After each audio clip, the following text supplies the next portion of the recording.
Hi, it's Nurse Barb. Like it or not, we know that this pandemic is far from being over. You may be over the pandemic, but it is not over you. And we know from data from Japan, New Zealand, and Singapore that wearing a mask is one of the best things you can do to help decrease transmission. So I've got a couple of mask hacks for you so that you can protect yourself with the most efficiency and the most comfort. Today we're going to talk about whether or not you can make your own DIY N95. Also, can you get your cloth mask to be close to an N95 in terms of filtration and protection? We'll talk about helping you make a mask for a child and how to make your masks a lot more comfortable. So first of all, what about DIYing an N95 mask? Well, truth be told, you really can't do that. And if you're lucky enough to have an N95 mask, you may find that it's getting a little bit soiled. So can you clean it? No, you cannot put it in the washer or the dryer. You need to leave it out for at least 7 days to help inactivate any possible viral particles. If your N95 is getting a little soiled, then look for a cover that's designed to go over it. What about comfort for an N95? Well, a lot of people complain that the bridge of their nose is getting irritated. So here's a trick. You can use simple moleskin. You know, the kind of moleskin you use when you get a blister when you're out hiking.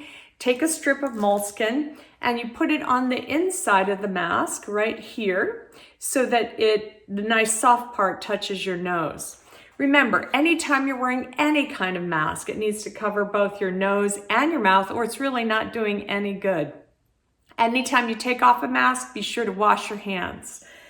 So what about your cloth mask? Can you make a cloth mask have the same kind of filtration that an N95 mask has? Well, according to a couple of leading universities, if you add a filter pocket and you use 2 extra layers of filtration, you can get pretty darn close to an N95 mask. So what do you use for filtration? Well, you know me, I love my blue shop towels and I just cut one to fit inside my filter pocket and I put it in here. You can also use a coffee filter, you can use a vacuum cleaner bag, but be sure you get a nice good fit and that you can breathe through your mask.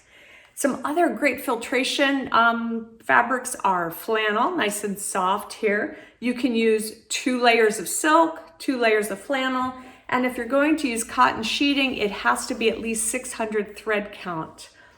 You know what else works really well is the cotton batting from inside a quilt because it's lots of filtration.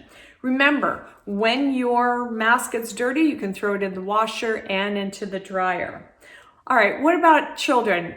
Let's say you've got a lot of these masks at home, but you need to make it nice and small for a little one, right? Or someone with a smaller face. How do you do that? Let me show you. So you take a mask like this and you fold it in half. And then you accordion fold it. So you fold this part back like this. Then you put a piece of tape on the top, on the side, and on the bottom, and you get a nice small mask for a child or someone with a smaller face. What about comfort? Well, a lot of people are complaining that they have irritation on the backs of their ears from the elastics. So you can just get a tie like this, tie it to both ends of the elastic, and then when you put it over your head, the tie goes behind your head and you're not getting any irritation behind your ears. What about using buttons and a headband? This is from nurses. A lot of nurses have to wear masks for 8 to 10, sometimes 12 hours a day.